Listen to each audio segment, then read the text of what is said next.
that there could be the registration of your vehicle right from the shopping floor. One of those things is being mooted. But what it forces Gauteng residents to perhaps do is to either go to those secondary roads, and those have to be improved, or to use public transport. What is the decision likely to be regarding the e-tolls? Well, they are going nowhere. Bratim. The e-tolling system is still going to be there. Another proposal is that everybody has it. Regardless of whether you buy an e-tag or not, it would cease to be something that is optional. It would be compulsory. So in what way? If you own a vehicle... If you own a vehicle, then you will be in the system. You'll have to have a tag anyway. Yeah. Well, in the current permutation, a tag or some kind of identification, because then the other thing is that they want to drastically reduce the costs of the cap, because at the moment it's around 450, 500 rand Yes. Per month if you do have a tag. But if you don't have a tag, that cost could easily escalate into the thousands. Yeah. And so they're saying that no, that was unfair in terms of the way it was introduced, specifically the ANC in Gauteng. And so the panel has looked at that issue and said, no, we want everybody to have the same cap. And so, in effect, let's assume that all cars would then pay 200 rand a month. What is the likeliest decision to be taken by the Gauteng government?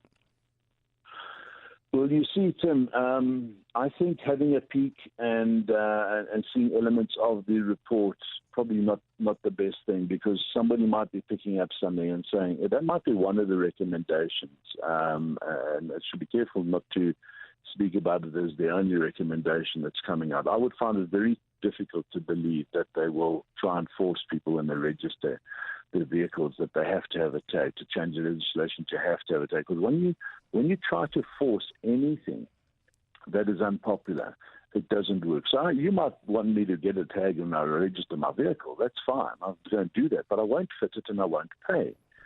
So now what happens? And that's exactly what's happening now. People aren't paying. The law's there. SANRAL can go and start summoning, but they can't, because there's 1.5 million people that refuse to participate. It becomes impractical.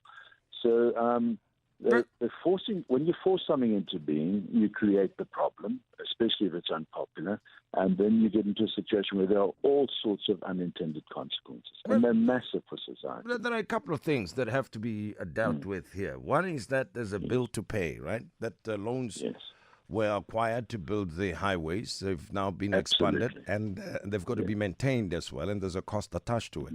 So how do we raise money for that, to repay these loans on one hand, as well as pay for the maintenance of the roads?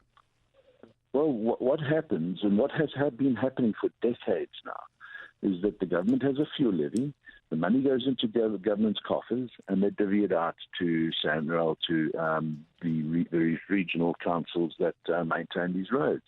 SANRAL handles the national roads. Part of them, long-distance ones, where it's very easy to toll because the boom will not lift until you pay, work, and they work well. Urban tolling, the electronic process, works only when, in every example around the country, when there are viable and meaningful alternative public transport options. That's how you manage congestion. You don't build an extra lane and put an electronic process and hope that people will participate, because we've seen exactly what happens. 35% of people are only participating, of which those are government fleets funded by the public anyway, and corporate fleets who pass the costs on to society.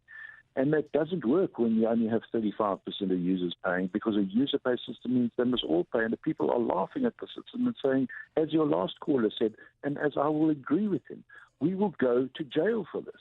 We refuse to participate in something that is unjust and impractical. What's the way out then, you think? The fuel levy is just dropped by 127 cents this week, and last month and the month before, and it's going to drop again. All they had to do is take 10 cents out of that drop. Nobody would have even noticed it.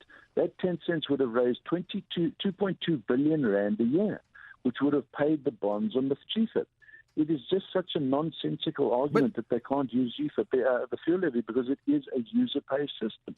Well, I mean, this fuel levy system has been proposed before, by yourselves and other people, and it seems like an easier, more efficient way of collecting money. Why is Very not efficient. why is it not being considered since it is there anyway? Well, I mean, the fuel levy I think is it already is. built into the price. I think it is being considered. That's why I'm saying when you see the full report when it comes out, because this speculative looking at and picking out parts of it, it probably is. I mean, the fuel levy is currently being used in exactly that same fashion. Treasury gives SANRAL 20 billion rand a year from the fuel levy. All they have to do is give them 22 billion rand a year and pay for those bonds for the freeway upgrade. So it's current policy in government policy. It works. It has been working for decades, and there's no reason why it shouldn't. So it might be one of the recommendations there. I think you might just be hearing somebody has analysed them and looked at another option that could be considered. Wayne Duvenage, last word from you. So, of all the recommendations that have been made, briefly, which one do you think is the most practical? The fuel levy is going to be the most practical, purely because, as I said, Tim, compliance is critical. 100% compliance applies in the fuel levy with zero administration cost, doesn't cost another cent, whereas forcing an issue that has got massive collection process cost, never has 100% compliance, is always going to be a failure, especially when there's a lack of alternatives and you have an angry citizenry out there. You have local elections coming up. I cannot see Premier Makura recommending that tolling stays in place in any form. Or effect. So it's going to be very interesting. It's important to just read the whole recommendation process and not just pick parts of it. I think that's quite dangerous, and I think that's what's happening here. Let's read the whole thing, but I cannot see them forcing it.